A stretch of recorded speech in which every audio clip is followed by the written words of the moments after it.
What is going on, everybody? Hopefully you guys can actually hear me. I'm setting some stuff up quick, and then we will be kicking off JBuck live. I'm sure that there's two different streams on the channel. Go to the one with the giant rat dude on it.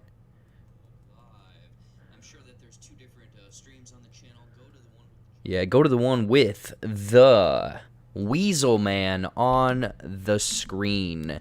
And hopefully the old microphone's going to work and the camera, because my USB drives on this computer have been exploding essentially. Like halfway through streams and stuff, it just kind of shuts off. So without further ado, let's get right into the intro.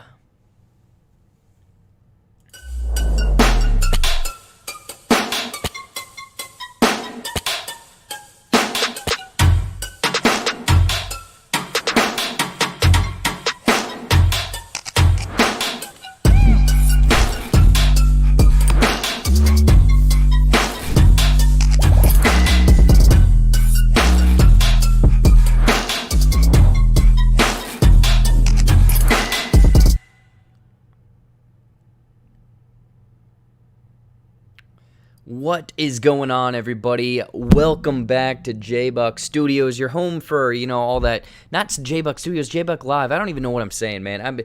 I'm gonna be honest. This is last minute setup for everything, just like everything that's going on. Excuse me, as always on JBuck Studios. For some reason, my computer completely reset all of my USB drives, so every time I plug in my webcam, it just doesn't show up, or it doesn't recognize it in OBS, so I had to completely reset everything, whatever. We're hopefully the USB does not kick out the microphone. But what is going on, everybody? How has your week been going, your weekend, all of that stuff? Let's see, who do we have here in the chat already? We have Stormy821. What's going on, Stormy? Toast Media, Buttered Delicious Toast is here. And then the good old SoCo guys, Cody and Seth. What is going on? Along with Emily. Emily, nice to meet you and nice to see you in the chat. Yeah, we're talking about everything from DC Fandome this last week. Oh my gosh.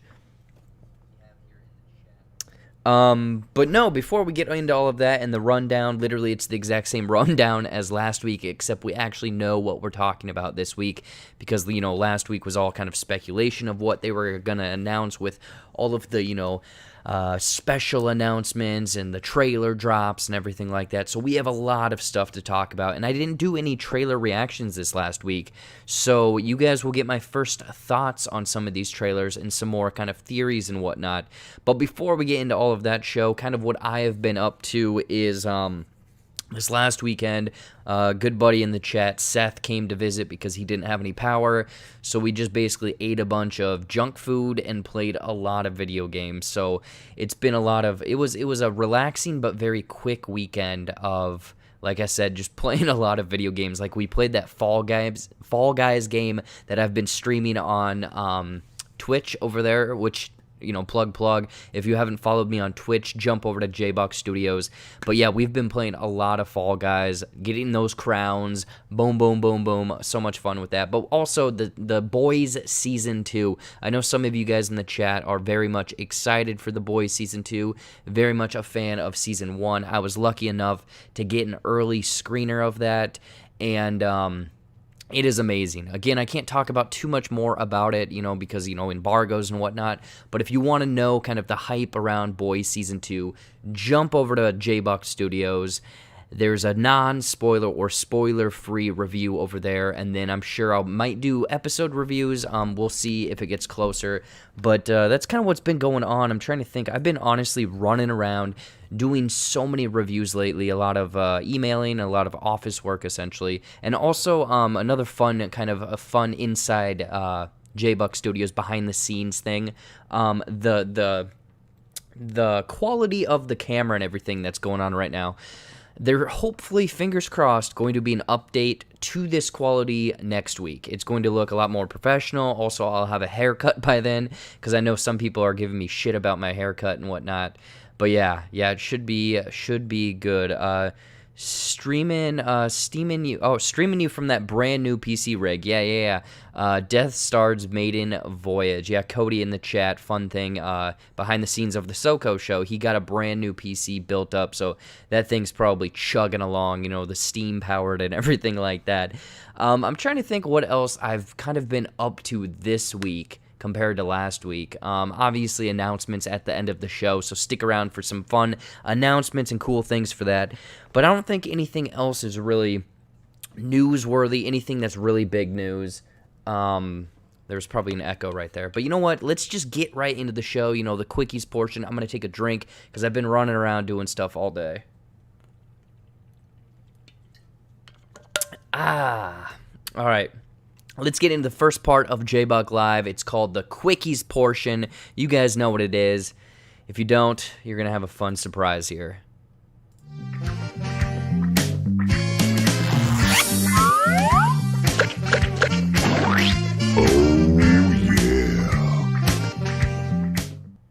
All right, we are in the Quickies portion of JBuck Live, which is the portion of the show where we take some news segments that are quick, some that I don't think are going to make the main topics of the show, but I definitely want to announce, TV, movies, entertainment, video games, anything and everything in that spectrum. We have some more people jumping in the chat. What is going on, Skull Queen and Art? What is going on? How are you two doing this evening? Hopefully you guys had a good week.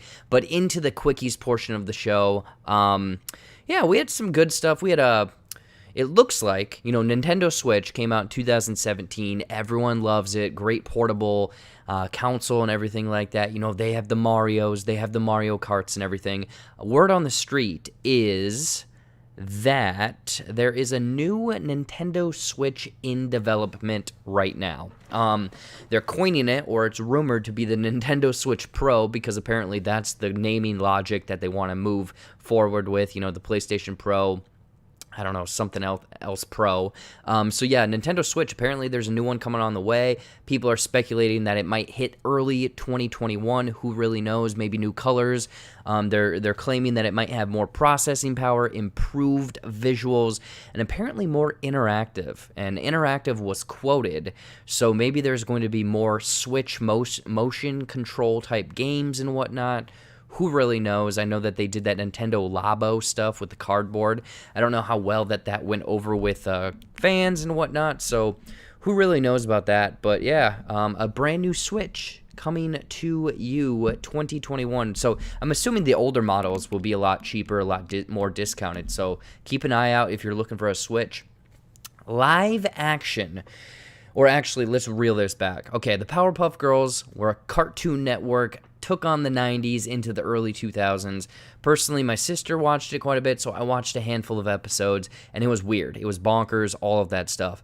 Apparently, word on the street is that they are working on a live-action Powerpuff Girls TV series. Yeah, this is outlandish if you ask me, because apparently what they're following is the same storyline from the cartoon, but now they are in their mid-20s, and they're kind of reflecting on the things that they had to do as kids. So essentially it sounds like it's angsty, don't have your life together, early or mid-20-year-olds, and that's what the show is going to be.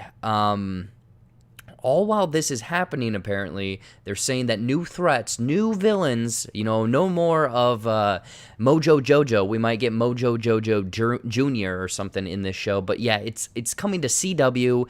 Apparently, the people behind it are Greg Berlanti, who is in charge of the Arrowverse. Okay. And then Diablo Cody, who is kind of connected to or responsible for Juno, the movie.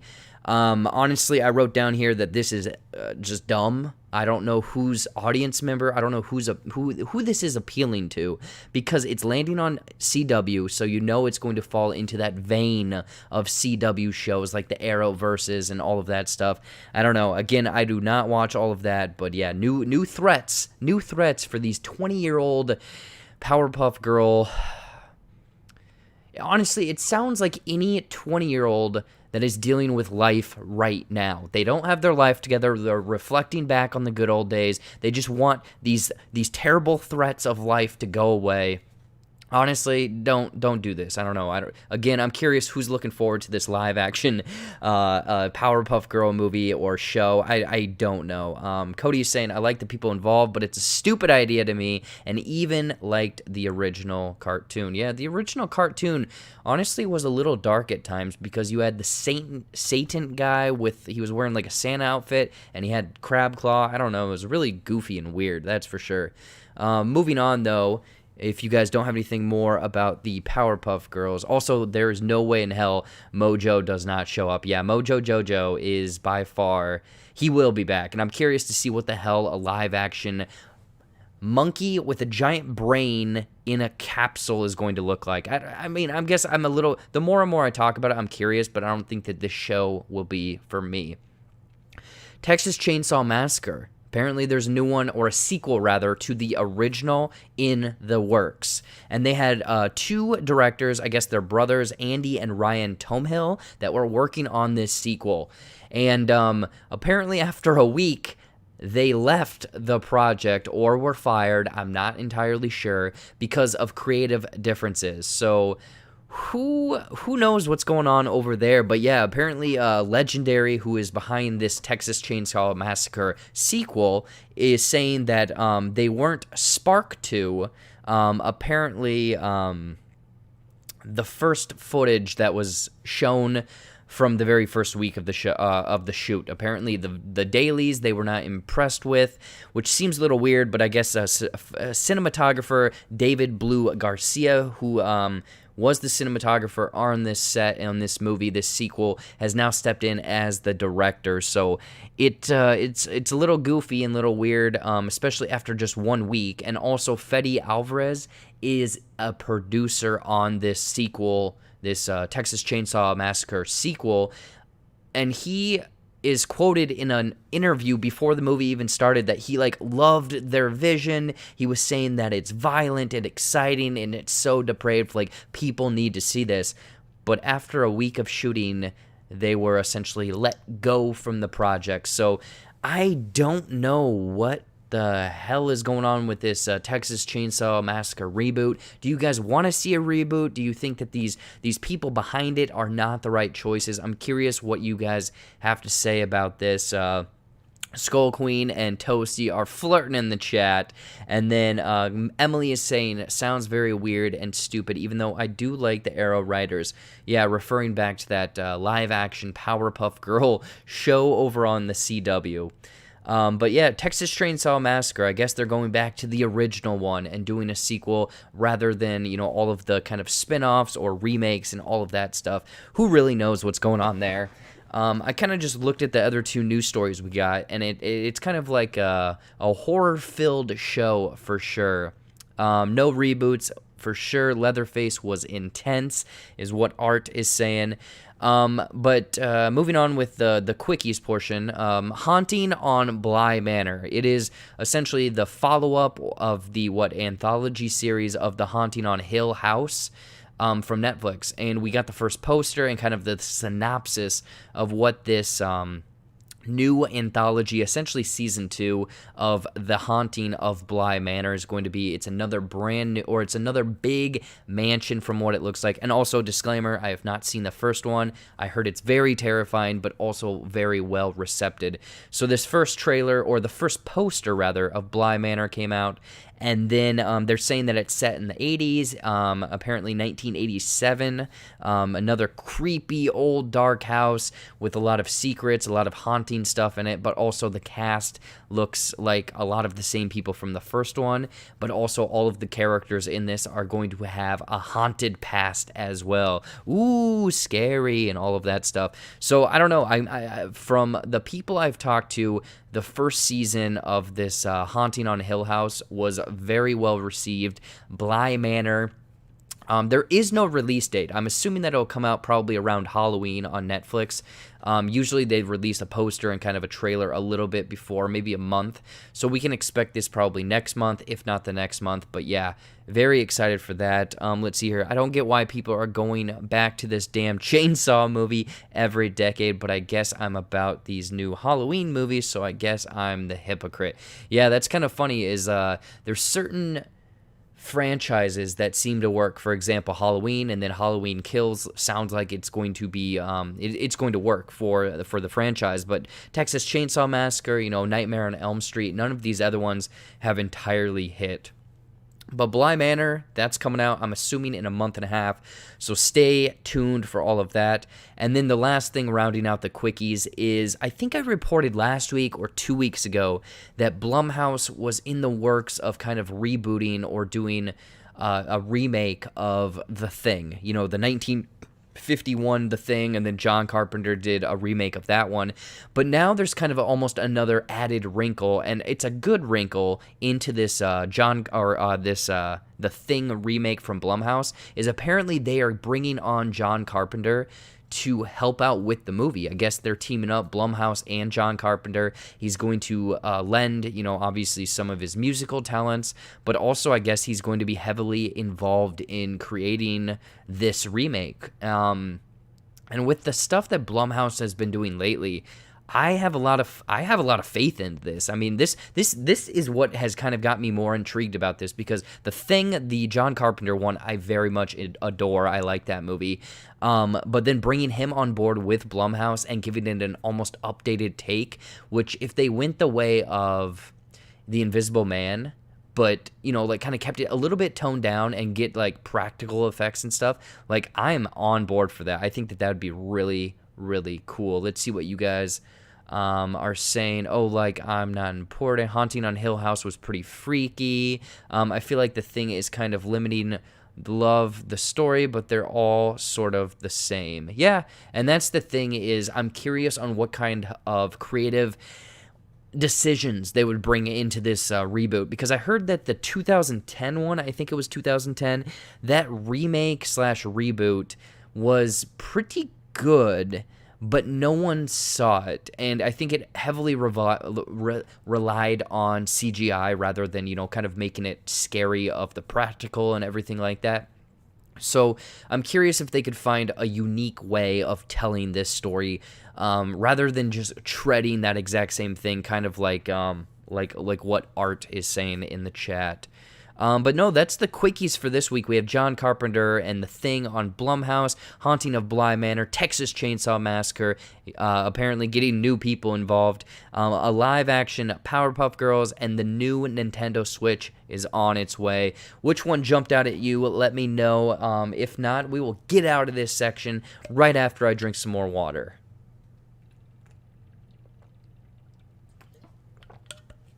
All right, peoples. Let's get the hell out of quickies. That was the quickies, though. But now, we got to get out of here.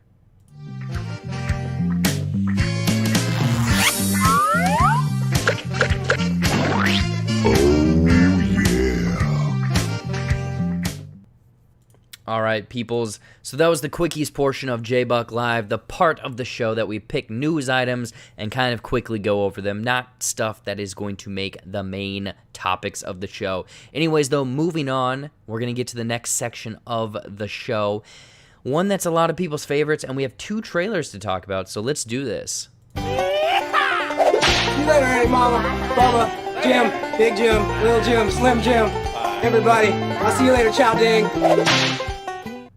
Alrighty, peoples, we are in Trailer Talk, the portion of the show that is a lot of people's favorite sounder with that slapping banjo, but also it's the part of the show where, you guessed it, we have some trailers and we talk about them. And obviously there's going to be quite a few trailers involved with DC Fandome. We will be talking about those in its own section. Those will not be making this trailer talk section of the show. But we have 2 trailers this week. I think they both came out today, actually. And the first one is a Netflix movie. Give me 1 second. And this one is, I think it's coming out in a handful of days. And this Netflix movie is Enola Holmes, I believe. Hopefully I'm pronouncing that correctly. Enola Holmes is a Netflix movie. It's coming out, I believe, in 3 weeks or so, mid-September, a little bit later September. And apparently this new Netflix movie follows the younger daughter of Sherlock Holmes, I believe. Or not younger daughter, the younger sister of Sherlock Holmes. And, Millie Bobby Brown is this Enola Holmes character. Oh God, Henry Cavill is in it. That's Sam. I can't think of his name from the Hunger Games. I don't know. This movie didn't really do this trailer didn't really do anything for me. Sure, it looks like a fun kind of twist on that Sherlock Holmes lore and getting it from a different perspective, and also bringing a woman into the mix or a young female into that. I like what Millie Bobby Brown does, I guess. I mean, I haven't really seen anything outside. I haven't seen much that she shines in outside of Stranger Things, and I guess this movie just kind of, I'm curious on where it's going to go. Is it going to follow her and kind of her becoming a detective like her older brother in this weird setting, or I don't know. Putting the dumb song they used aside, I liked the trailer. Okay, so Fanjecture is saying that he kind of liked this trailer. Yeah, I don't know. I mean, it looks like they got some talent in here at least, because, you know, it looks like the mother or the caregiver essentially. I don't know.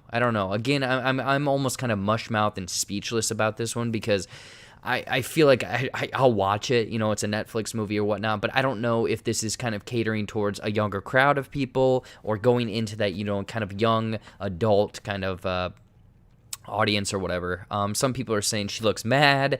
Fanjecture is again saying that he kind of liked the trailer. Speaking of reboots, Toast is thrown in here. Here's a hot take. I actually would have loved to have seen a Freddy versus Jason reboot with Jackie Earle Haley's Freddy Krueger and 2009 Jason Voorhees. Honestly, I'd love to see. I surprisingly like that ridiculous movie where they reverse each other. So I think it could work. And Cody is saying could be fun, but seems for kids. I thought it was cute, but really silly. Yeah, that's kind of what I'm getting from this as well. Is I think that this might be catering towards the younger crowd of kids and whatnot. But you know what? Who knows? We will wait. I think that this comes out, I believe, September 24th. I'm not entirely sure. Let's see here. 25th or 18th, I believe. So yeah, Enola Holmes, brand new Netflix movie trailer they dropped today. And then the second trailer that we have is another brand new one, and I feel like this one has essentially Oscar bait, Oscar material written all over it. And this one is called Ammonite, I believe. Hopefully I'm pronouncing that correctly. So this movie trailer just dropped today, and it is starring Kate Winslet and Saoirse Ronan, I believe, and it's very much a period piece. It is looking like they have some top caliber talent in this movie, and it should sort of, from what I've gathered from this first trailer, it's focusing on Kate Winslet, who is, I wouldn't say Ammonite. I don't know. I'm trying to pronounce stuff. I don't know. I probably wrote it down incorrectly. But this looks like Kate Winslet, I wouldn't say is the older, but she's like looking like she's maybe in her 30s or 40s of this woman, and trying to be a guy comes to her and wants his wife to be a mentor and kind of take her on as an apprentice and kind of teach her these like archaeological or geological traits or skills that Kate Winslet has. She essentially goes out, finds fossils on the beach and stuff, and then gives them to museums from what it looks like. And it kind of does look like it's that, I wouldn't say coming of age, but definitely like two people don't see eye to eye, they come together, and then there's obviously love that sparks, and that's going to cause a conflict, especially at this time. And the thing is, with Kate Winslet and Saoirse Ronan in this period piece, this looks like, I think that they are wanting this to potentially get some sort of awards notice and whatnot. That's kind of what I'm gathering from this so far. But I don't know. Are you guys looking forward to this one? Am I right? Yeah, making all of your am I right jokes in the comments. But are you guys looking forward to this one with Kate Winslet, Saoirse Ronan? I mean, I enjoy both of them. I think that they are both fantastic actresses. And again, it looks like it might be getting a little hot and heavy on that for sure. Cody is saying, yep, let me book it on the leads alone. Yep. And that's the thing is, like, this looks like, you know, period P. It has all the trimmings of what the Oscar committee likes to see in movies. And, you know, this is me maybe putting the cart before the horse, saying that it's going to be amazing and everything. But no, this looks fun. It looks good. I wouldn't say fun, actually. It looks good, and I'm on board. I'm on board for it. So that's the 2 trailers we had this week. Again, not too in-depth on them. We have Enola Holmes, and then Am I Night or Am I Right? I don't know. Am I right about Ammonite? Who really knows what the hell is going on? But that is it. Sorsa hasn't worn a pair of modern clothes in a movie since Lady Bird. Yeah, she very much is kind of cast into all of these roles of Little Women, this one, and then there was the Queens of Scott or something like that she was in as well. So that's the 2 trailers this week for Trailer Talk. Let's get out of that section, though. See you later, Aunt Mama, Bubba, Jim, Big Jim, Little Jim, Slim Jim, everybody. I'll see you later, Chow Ding.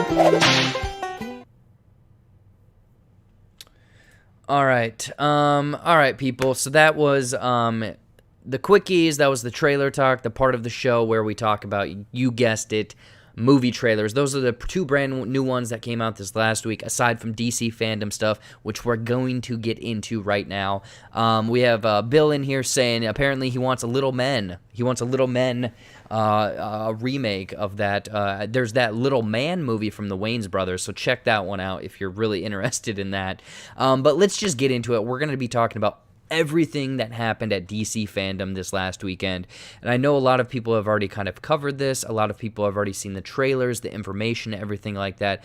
But, I do this show every Tuesday, so that's what we're talking about. I'm curious, though. Jump in the comments or the live chat right now and let me know what parts of DC Fandome really jumped out of you, which things really shined, and which things did you think that just did not work for you. Overall, my thoughts, and again, I kept up to Twitter on kind of the updates of the trailers and the information that dropped. I did not personally watch the event, but from everything that I heard, aside from them changing this big spectacle from 24 hours to only 8 hours, I think that this event was a complete success. They dropped some big information, some even bigger trailers, and I think that this really cemented DC for the next, 4 or 5 years in the realm of comic book movies, but also video games, shows, and all sorts of other essentially nerd culture and whatnot. I think that they tried something new, and I think it really worked, especially with Comic-Con from home or at home about a month ago. That honestly felt like kind of a flop. This one, though, went off without a hitch. A lot of people had fun. A lot of information came out. A lot of cool trailers. I think that DC should probably do something similar to this. Maybe not every year. Maybe every other year when they have enough information to potentially make a full live stream. But I'm curious on kind of what you guys thought of just the overall event. Did it work out the way you wanted? Did you get all of the information you were looking for via online and other outlets and people live tweeting? I'm curious. For me, I think that it worked awesome because every 20 minutes we were getting a brand new news story. So they owned the whole weekend. Before we get into kind of some of the bigger stuff and the trailers and whatnot, some of the things that they announced over on, oh God, what is it? Essentially the event, DC Fandome. What they announced. Let me pull that up quick because they announced a lot of stuff. A lot of stuff. All right, there we go. All right, so all the movie and TV news and reveals from DC Fandome. We're gonna skip over a few of them because we have we're gonna go more in depth on them, and we have some more visual aids to go along with them. But yeah, let me know what you guys are thinking. Skull Queen is saying the Suicide Squad was the thing that stood out to her. Toast is saying the Suicide Squad and the Batman trailers. Mark is just jumping in here. What's going on, Mark? Cody didn't watch the event, but the trailer dump was pretty sweet to catch up on. Yeah, it was awesome. It very much made a great digestible thing of like, hey, here's... If you couldn't tune into the 24 20, or 25-minute panels, boom, here's a trailer. Take it in. It's awesome. Yeah, parking. What's going on, parking? Hopefully you're in the right stream. This is the one where we're talking about all of the chats and stuff. And Emily is saying that the event was great. So yeah, a lot of you guys are showing some love for this for this event and everything like that. But let's scroll through and let's talk about a few things that they announced. I'm not going to actually show the trailer or talk about the trailer for Wonder Woman 84 because that's one trailer or movie I haven't watched any trailers for. I want to go in completely blind, but I will say that they did show our first look of what Cheetah is going to look like. Again, this is a very kind of blurry image, but you can kind of see what Kristen Wiig's Cheetah could potentially look like in dark light. You know, we're going to get some better lighting moving forward and whatnot, but they dropped a brand new trailer for Wonder Woman 84. From what I've heard, very much ramps up that 80s feel. It's very stylized, and Kristen Wiig, I think, is going to turn in a solid performance as Cheetah. I'm just glad that they didn't use the cat's technology. This actually kind of looks like a cheetah rather than a human-suited person in a cat suit. Yeah, so I'm looking forward to this for sure. That's one of the bigger things that they announced or dropped was a brand new Wonder Woman trailer with the reveal of Cheetah. I think that was kind of the last piece of information that they were kind of holding back that they could really show off to the crowd. So Wonder Woman 84, let me know if you guys are excited for that movie, looking forward to it. What did you guys think of the look of Cheetah? I'd be curious what you guys have to say in there. Yeah, Toast Media coming in here saying that they should release the butthole cut of 1984 for sure. And then yeah, we're Bill Guilford, man, we will be talking about the Batman stuff in just a little bit, but yeah, I like that comment for sure. This is kind of like smaller news, and we'll just kind of cover the stuff. The Sandman, which is a Netflix series that I guess they've kind of put on a hold for production because of COVID, is a Netflix series, and I'm not too familiar with the Sandman character. A lot of people are into it. A lot of people say that it's going to be very trippy. Apparently, it is taking place in present day, so that's kind of cool. Again, a very kind of quick drop of information, apparently early 90s, or the comic mostly took place in the 80s and 90s, so taking place present day is going to be a switch up from the lore. Let's see here. More information on Batwoman Season 2. You know, they brought in a new character, but they're also saying that they're going to leave a place for Kate Kane, I believe, who was Ruby Rose's character, leaving the role. I don't know if anyone watched the first season, is a fan of that, looking forward to the new casting, and hoping that potentially Ruby Rose comes back in the future. I don't know. Mr. Sandman, bring me a dream. Do do do. Yep, Cody. Yep, that should be the theme song for that. Flash Season 7 picks up right where Season 6 left off. I don't know why that's news. Again, I don't watch The Flash, but I feel like 7 would come after 6. But you know, I'm no number. I don't study the study of numbology. You know, number study and whatnot. That was a bad joke. Bear with me. Titans are headed to Gotham. I don't know if anyone's watching Titans, liking that kind of like more little, I don't even think it's gritty, it's a little bit darker take on those shows over there. I don't know if you guys are looking forward to that or anything like that. I think some quick information was dropped on that. Now we're getting back into some more bigger kind of movie news and whatnot. You know, The Flash, we didn't know what was happening with that because Ezra Miller... Yeah, people, if you are in the chat, jump over to the one with the thumbnail that actually has that weasel-looking man on it, because YouTube just keeps making me have 2 live streams at once, so I don't know what the hell is going on. Story details and the first look at the Flash movie, though. Again, this was almost like concept art of seeing the Flash hanging out with Michael Keaton's Batman, and apparently it looks like Ezra Miller is still going to be in the role. They didn't really touch on the controversy or that video or acknowledge anything that he potentially would no longer be in the role, but apparently the outfit that he is wearing in this Flash movie is going to be a completely different outfit, and he is obviously somehow jumping into the Tim Burton world or universe, therefore making it a multiverse. And I don't know. I'm curious about this for sure. I know that they've been talking about it for years and years and years, and they're now saying that, you know, Michael Keaton is going to be in it. Are we going to get any other of the Batman? And also, are we going to get over to the Tim Burton world where this Flash jumps over, and is that Batman going to somehow reveal that the Flash in that world or that universe has been killed or something like that. I don't know. I think it's cool, and it's kind of interesting to kind of throw around these theories and whatnot, but I don't know if anyone's excited for the Flash movie. Let me know. Hey, what's going on, Christian? Welcome, my man. And then Mark is saying, I felt like Ezra Miller couldn't help but be annoying. He even seemed to annoy the director during the panel. Yeah, that's kind of what I've gathered from his demeanor when he's kind of on panels and doing stuff like that. But moving on, that was The Flash. We will talk about the Suicide Squad in just a bit. One of the secret announcements, and one of the cool things I think is pretty cool, is apparently a Static Shock movie is in the works, and it might happen. Keyword might here, but they're saying that they're taking that source material from the comics, which was also a cartoon in the late 90s, early 2000s, I want to say, that I remember watching a handful of episodes. But Static Shock, they are apparently trying to work this out to become a live-action movie, which I think would be really cool, kind of diving into more of their unique character roster and, you know, splitting off and doing kind of other DC properties and see which ones work, which ones don't. This character is really cool. Again, I don't remember the specifics behind him. I just remember that he was like this cool kind of like high schooler, and he would have static powers and just fly around on a manhole cover, which was awesome.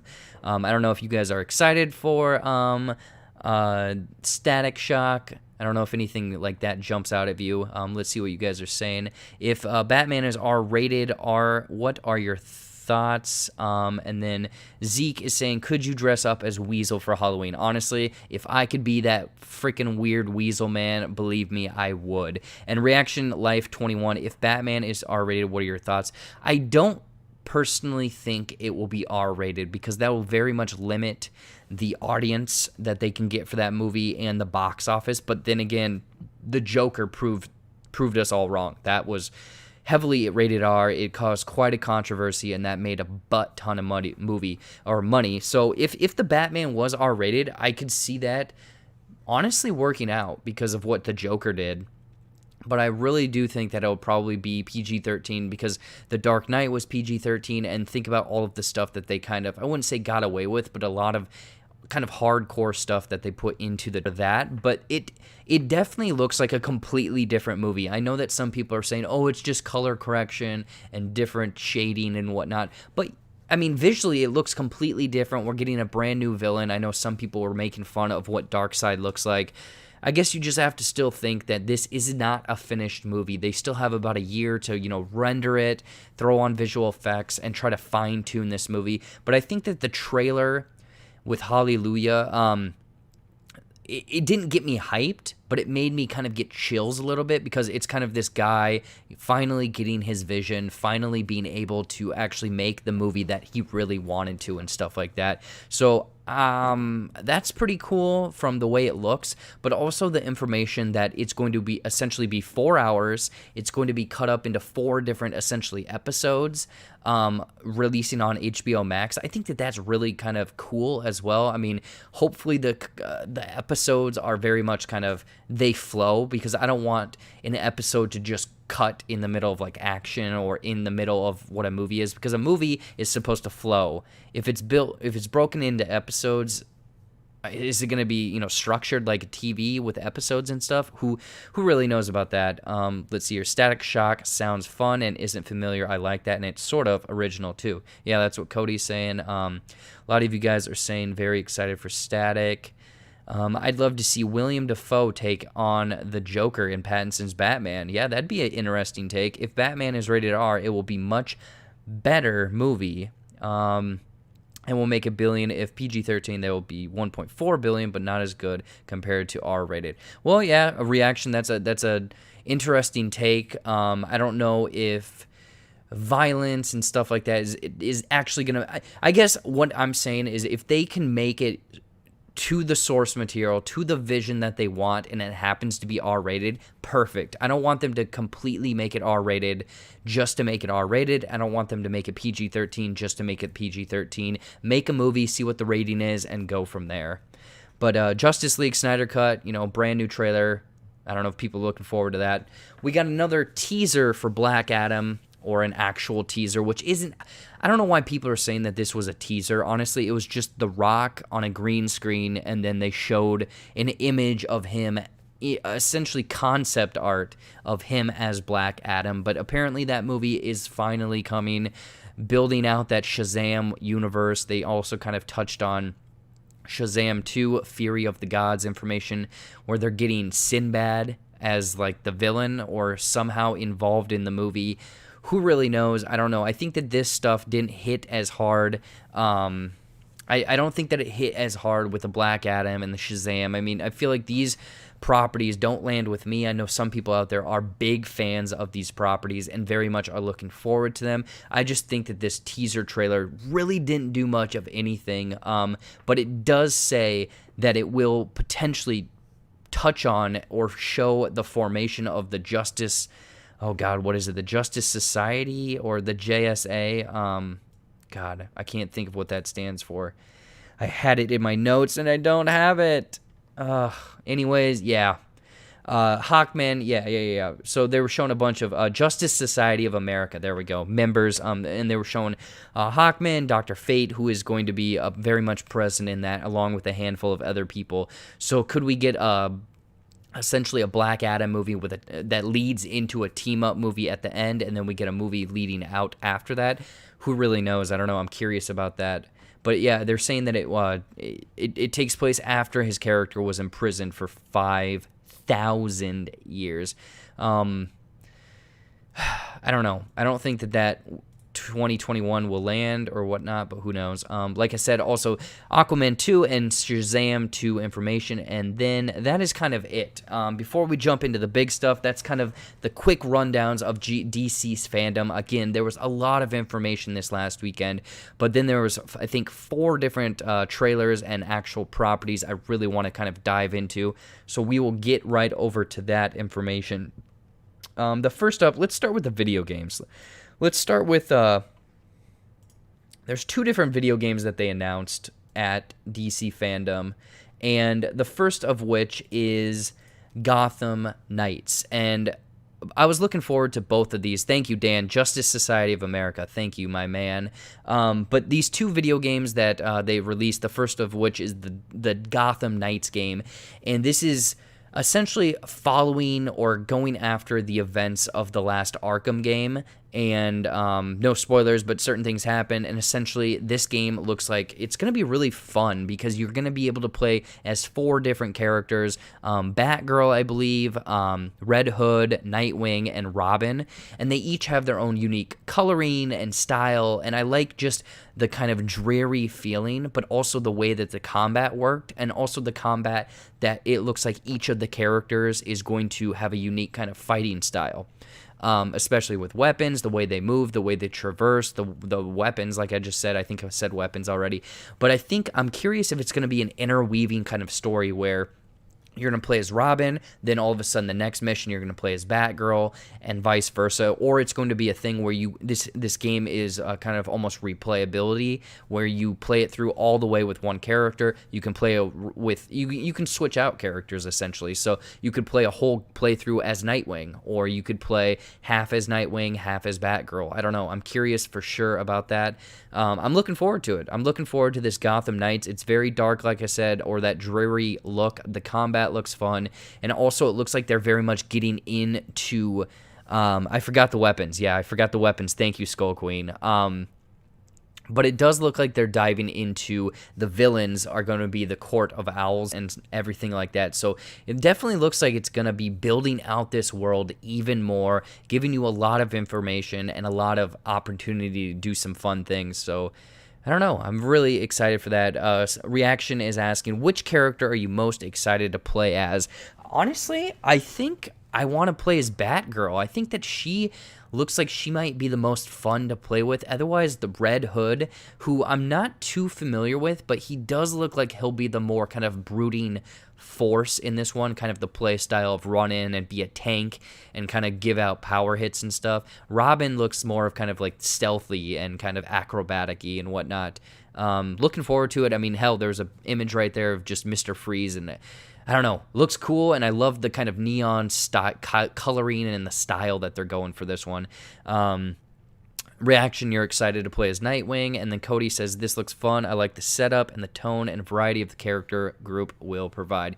Yeah, and that's the thing, is I'm curious if, you can maybe unlock even maybe another character or another couple characters, making it DLC moving forward. I don't know, but that's the first game, and that's kind of one of the bigger announcements that really stuck with me. I really like this trailer because it shows kind of gameplay, and it shows the story, and it shows the villains, and you kind of get into what this game is going to be all about.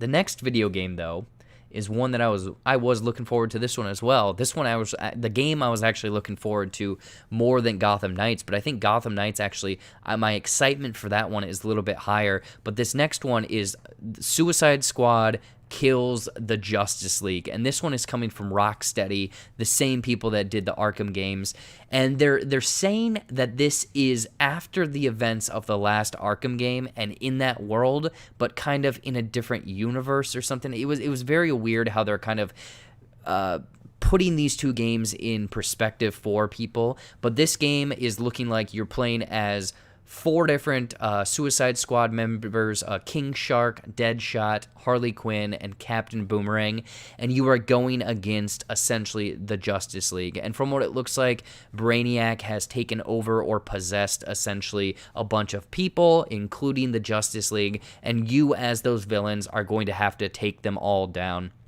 So this one looks more, I think this one is definitely more stylized. I didn't like the style of it so much because it looks like it's very bright, very colorful during the daytime. Hopefully that's not entirely the game. And some of the character models, for example, Captain Boomerang, it took me a little, because my only exposure is the Captain Boomerang in the movie, so I didn't feel like it translated as well as I wanted, but this one looks like you can have co-op, you can kick some ass, each person has their own play style, kind of like what we just mentioned with Arkham or Gotham Knights, where King Shark is probably the tank and big guns, Harley Quinn is kind of the brawler and moving around, Deadshot, the guns, and then Boomerang looks like he's kind of the stealthy, kind of going over here, going over there kind of character, so I don't know. I'm really cool for sure. Going back, Robin can turn invisible, which has me sold. Oh, yeah. I forgot. I completely forgot that each of the characters in that previous game have different powers as well. Like kind of like you're saying, Robin can turn invisible and kind of like transport from place to place and whatnot. So even more cool stuff with that. And I'm sure here in Suicide Squad kills the Justice League, each of the characters are going to have their own unique play style, own unique skills. And if you want to bring people in and play co-op, I think you can. And there's going to be 4 different characters that you can play from. And just imagine like you're going against probably Superman, Wonder Woman, Aquaman, The Flash, Green Lantern maybe. Again, don't quote me on any of these, but I'm sure if they're going after the Justice League members, these are the people that you're going to have to essentially take down, the alpha targets and whatnot. But also with the interchangeability of all of the Suicide Squad members in the previous, in the movies and in the comics, I could see them dropping collectible characters, unlockables, and even DLC, which I'm not a big fan of DLC, but if you do want like different play styles, I could see them adding in a bunch of Suicide Squad members. So instead of just getting those 4, you get a whole bunch of crazy people to run around with. So that one I was looking forward to the most, but I think Gotham Knights actually sold me a little bit more on those 2 games. Condiment King for sure. Get him in here as well. I think that would be awesome. Seth, let me squirt some dude with ketchup and mustard. But which one of those 2 games stands out to you the most? You kind of like that ragtag group of the Suicide Squad, or you want more of that structured kind of stealthy kind of night setting of Gotham Knights? Let me know in the chat. Next up, we have another thing I was very much looking forward to, and I was so blown away and excited by it, even though it's just behind-the-scenes content and the character reveals, but I am completely sold on this. The Suicide Squad from James Gunn, we got the first kind of behind-the-scenes footage and also a bunch of character reveals of who is playing what character and what those character designs look like, and I was completely blown away by what they are saying about this movie, the care and the love that they put into this movie, the ridiculous outfits that people are wearing, and also kind of the like the scale of what this movie is going to be. I mean, just from this behind the scenes stuff, it looks like a lot of work was put into it. A lot of whatchamacallit, a lot of not care, but a lot of like this movie is going to go places because it looks like they're fighting armies and they're fighting each other, and who knows what the hell the main like villain of this is going to be. But also the weird freaking crazy is what like crazy characters and stuff. Like we have King Shark, we have Polka Dotted Man, we have a guy named Weasel who is being played by Sean Gunn. Like these outfits, these characters, this looks so goofy and weird, but I am so excited for the dumb. I mean, this is going to be awesome, but I'm just so excited for the ridiculousness of what's going to happen in here. Let me know in the chat which Suicide Squad member jumped out at you the most. For me, it's Weasel because he's so goofy looking and whatnot. But also, I like how we got some of the returning people: Harley Quinn, Captain Boomerang, and also Rick Flag, or Joel Kinnaman as Rick Flag. Oh my gosh. I like how all of their outfits have completely changed, and I hope that they kind of make jokes towards the 2016 movie in reference of this one, if it's going to be in the same world and whatnot. But the Weasel Man has got me intrigued. The scale of this movie, and also the ridiculous mind behind it with James Gunn. I'm very much looking forward to this one for sure. Let's see what you guys are saying. How many characters are you guys excited for? For me, Nightwing. Kite Man better be in it. That's what Gina's saying with a hot take. Take that back. Let's see here. Shocking, Dan. Shocking. Suicide Squad is pass until I get gameplay. Yeah, that's what some of you guys are saying. I feel like Rick Flag and Boomerang will not make it out of this movie alive. Yeah, that's another thing, is like there's like 30 people in this movie. I'm curious on how many people are going to just not make it out of the first little bit of this movie. Which characters are going to be the fan favorites? King Shark looks weird. I'm curious on how he's gonna sound and everything like that. But yeah, I'm so on board for this movie. It looks weird. It looks goofy, and that's the exact kind of style and ridiculousness I want in this game for sure. And also, God, that damn Weasel. That Weasel Man is so cool. He's my friend. He's my best buddy now. So that is the Suicide Squad. I just saw the Polka Dotted Man pop up as well. For Toast is saying Harley Quinn for sure. And then I really want to see Harley Quinn, King Shark, and Weasel from Skull Queen. Yes, King Shark and the Weasel for sure. And then rounding this sumbitch out is going to be the trailer that honestly took everyone by storm. One that people were skeptical about because they had never seen Robert Pattinson in anything other than the Twilight series. And we got the first look, the first trailer, and this was a meaty trailer for the Batman. And this is fucking awesome. This trailer literally gave me everything I want, gave me the feel, the tone, the vibe, the look of the outfit, the brutalness of the Batman that we're going to get. Like that scene where Robert Pattinson essentially beats the hell out of that guy, and the sound those punches make, and the breaking of his arms and stuff, and then the look of those essentially cronies on the street, the street gang looks like. It is so awesome. Like, I am very much looking forward to this Batman movie. Like, this was the show stealer. There's a reason they put it last. There's a reason they showed what they did. They're claiming that they've only shot 25% of the movie, and whatever this 25% is looks phenomenal so far. Like, I am so on board for this Batman.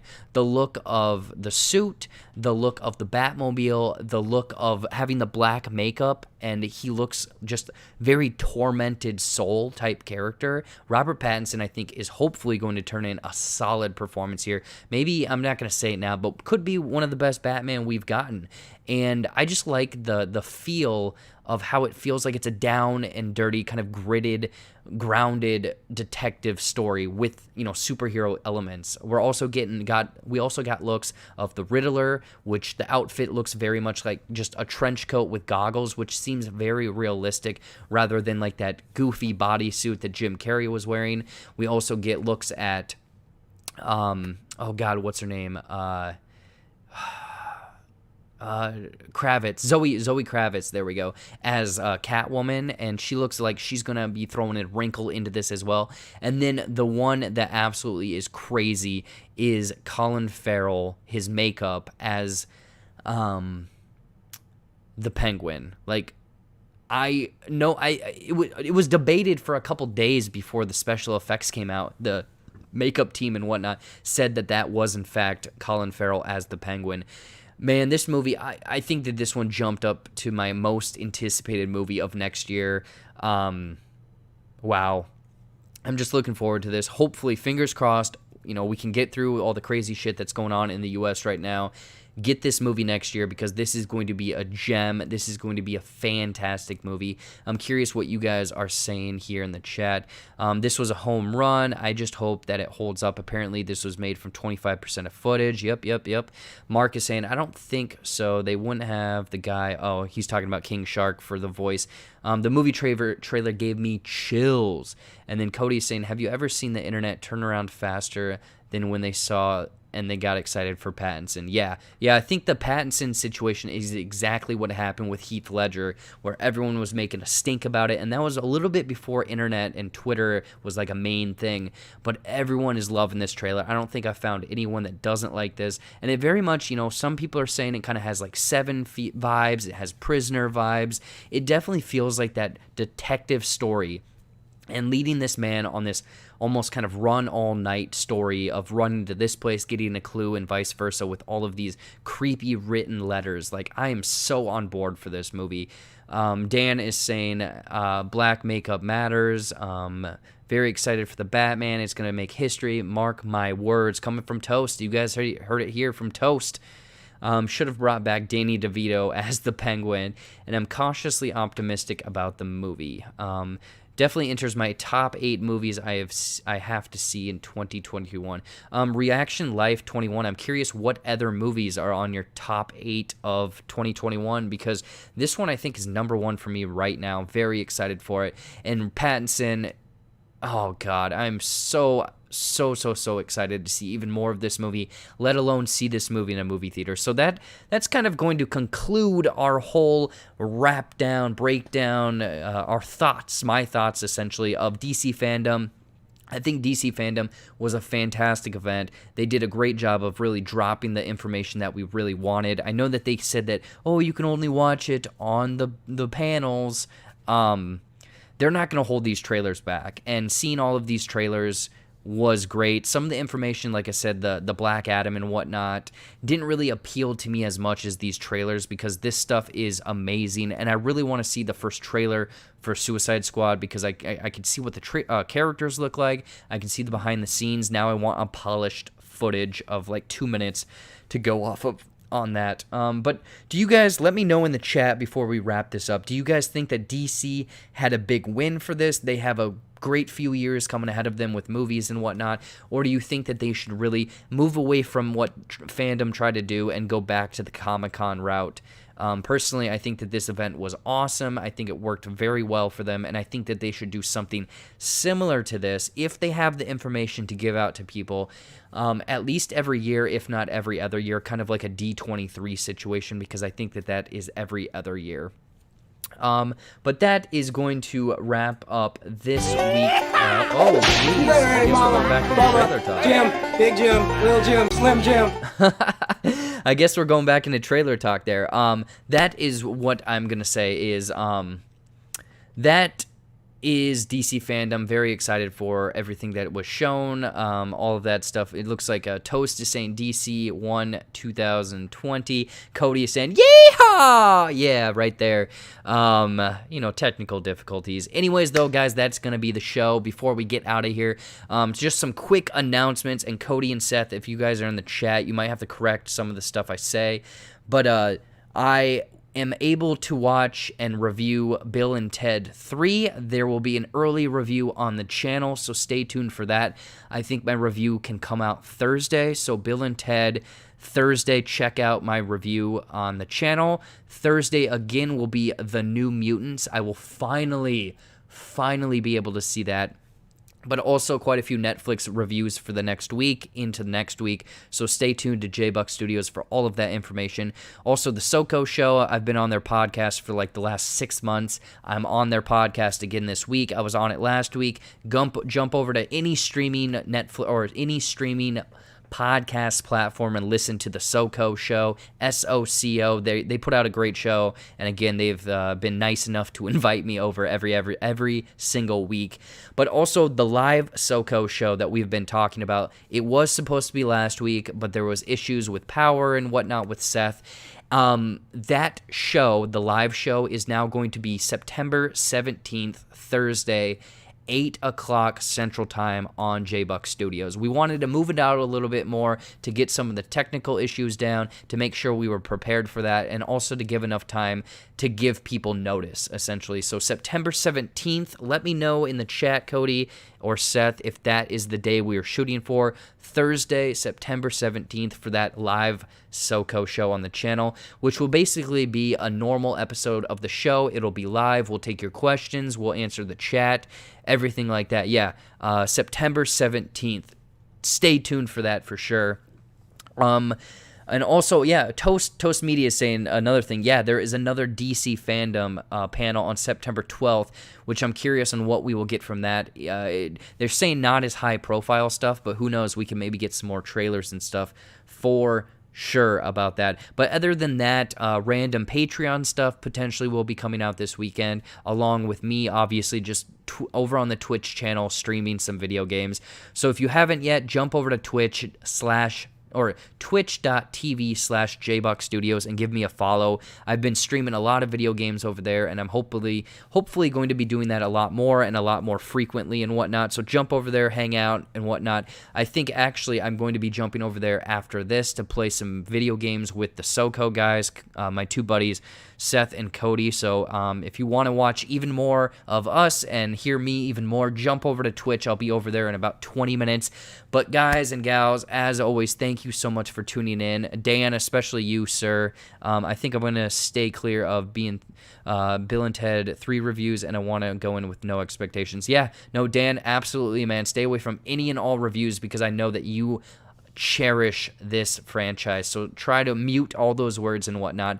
But without further ado, I'm going to get the hell out of here. I'm going to probably be over on Twitch streaming some video games. So if you want to watch more of me, jump over there. But guys, we'll be right back next week with some brand new information. Who knows? Maybe I'll try to do some fun stuff in this next week. I know I've been very busy lately. Also, check out all the new stuff on the channel. I just got a review for IFC Midnight movie that dropped today, which comes out Friday, actually. So an early review. And then also The Boys 2 review. Check that out. I got to get the hell out of here. Fall Guys time. Yeah, I'm going to play some video games. And we'll see you guys later. I got to go play some video games now. Bye-bye. Oh, no, I didn't click the button. Bye-bye.